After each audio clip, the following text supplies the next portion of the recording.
Well, one is we have the experience. We've been doing short sales since the late part of 2005 to 2006, the beginning, and we've done hundreds of short sales. We processed lots of short sales at this point.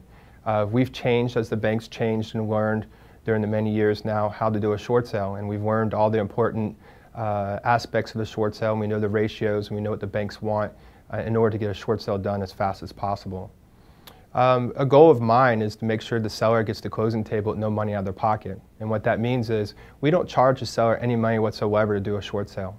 And also, it's very important to us to make sure they get to the closing table and the bank's not asking any money from them in the form of a note or a couple thousand here or there.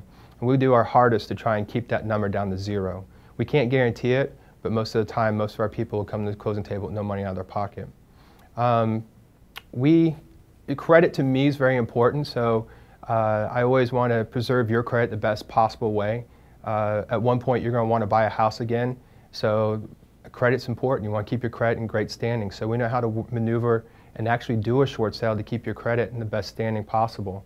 It's very important to keep your credit in the best standing as possible. A lot of times people will ask me about the efficiency judgment. That is a concern of everyone wants to make sure that the bank doesn't come back after them for the money that is forgiven.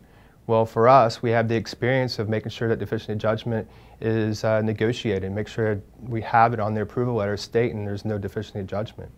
Our company is really good at helping with relocation assistance. There's government programs out there that actually offer incentives for sellers for moving expenses. Sometimes the banks offer cash to sellers to actually do a short sale. So our company is really good at knowing how to process those government forms and those bank forms to make sure you get the most money as possible at closing.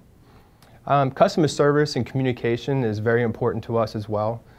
We try to communicate with you at least once a week through email or phone conversation.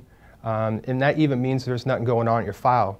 The very first steps of a short sale may be quiet because it's in what they call a setup. So there's really not much doing but waiting for your file to be picked up. But it doesn't matter. We're going to email you and say, hey, you know what, we're still touched and called on your file this week. There's no movement, but you're being, you know what's going on. So communication is very important. And that's what sets us aside from all the other companies.